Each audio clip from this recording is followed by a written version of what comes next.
Hey, this is Jordan from Jersey, and let's face it, you can get comic book reviews anywhere. But where, I ask you, can you get them? With this much style. And speaking of stylish new looks, let's start things off today with Spider-Man 1602, issue 1 of 5. Now, I'm actually quite a big fan of the original 1602. Basically, the Marvel Universe, for reasons that weren't explained until kind of late in the series, was occurring instead of in the 1960s, in the early 1600s. So you had Rojas, the Native American, who was, Steve Rogers. You had a Peter Parquois, who would eventually become Spider-Man. This Spider-Man. Although, this is the first time we've seen this new suit, which I'll talk about later. You had a lot of characters that were analogs, or straight rip-offs, if you will, of their 1960s versions, but done in a really cool way. The art was beautiful, the story was awesome, and there was websites even which would show you the reality versus the fiction, so you could find out exactly what was happening at the time and how these stories fit into the time. Very similar to how you might see a compendium for Watchmen, but just for a very different time period that we're, as a society, probably even less familiar with than the 80s. So, 1602, great. 1602 New World, the first sequel, was readable. I don't really remember a whole lot about it, but I remember it not being terrible. Then there was 1602 Fantastic Four, which was awful, as I remember it. Can't really recommend that one. But I'm happy to say that Spider-Man 1602, so far, only one issue in, really awesome. I mean, aside from that really awful costume, I mean, it's terrible. Yes, I know they're trying to make it look like a old version of the current suit, but come on, folks. It looks really bad. And not only was it bad, they already had a version of the suit which was just him in regular 1602 clothes with a mask, and that at least wasn't terrible. So, hey. But check out the book. It's very interesting. I would definitely suggest you read the original 1602 first, and then probably also the sequel, because that sets up a lot of what's going on in here so far. But let's get Fantastic Four. But yeah, check it out.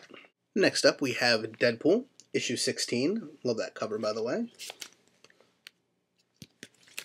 And speaking of brand new looks, Deadpool is also sprouting a brand new look this week, as he joins the X-Men. This issue features Domino and a lot of pancakes.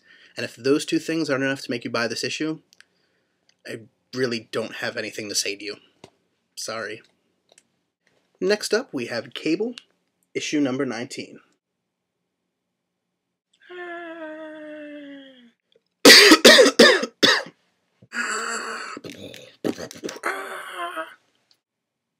Meh. Actually, to be fair, this issue was better than the last several, but still, come on, Marvel. Really needs to be kicked up about 20 notches before it's even vaguely recommendable. That's all I can say. Next up, we have a belated review for Batman, The Widening Gyre, issue 2 of 6. Came out last week. My shop never received it, though, because Diamond is annoying. But it's a good issue. The art is still a step up from Batman Cacophony. Maybe not quite as good as the last issue. We get to see our new character, again, who may be called the Falconer. I don't know, that's what the issue is called, but I don't know, they never say for sure. And there's also a creepy heart-eating villain who I've never seen before. But then again, I don't really read many Batman comics, or am not familiar with Batman. But his name is Cornelius Stirk.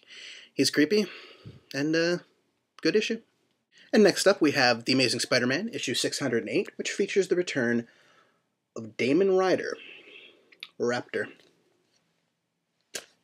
So who is this guy?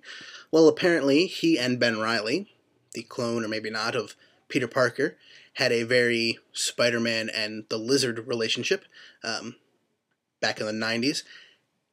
He was apparently trying to prove that humans evolved into dinosaurs, and to prove this, he turned himself into a dinosaur-human hybrid.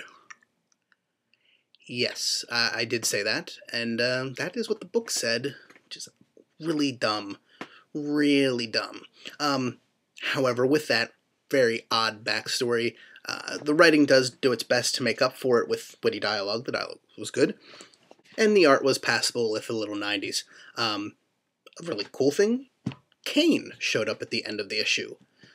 which if you're not familiar with Kane, I think I mentioned him in my review of Spider-Man Clone Saga last week.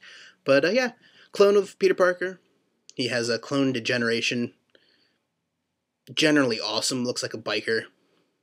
So I'm kind of happy to see him back, even if we have to put up with all the other Clone Saga stuff, which, hey, I'm not against, but oh well. We'll see what happens next issue.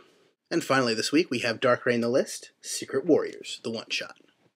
And why I love Secret Warriors, and this issue was exceptionally well written, really enjoyed it. The art was just not up to par for Secret Warriors. The art was not bad at all, in fact I quite liked it, just not for Secret Warriors. Nick Fury shouldn't really look like that. He's just too cartoony for his demeanor. His demeanor should be much more serious and gritty and all that kind of stuff. So the art was a failing in this issue, although, hey, I like the art, just not here. So being as this is a Dark Reign the List tie-in, we do get to see Norman's list again. We also get to see Nick Fury's list. I like Nick Fury's list better, and he gets to cross something off with this issue. Check it out. But that's what I thought of the comics I read the week of October 7th, 2009, and I'll see you next week, just not in a suit, because I've got a gigantic neck, and this tie sucks.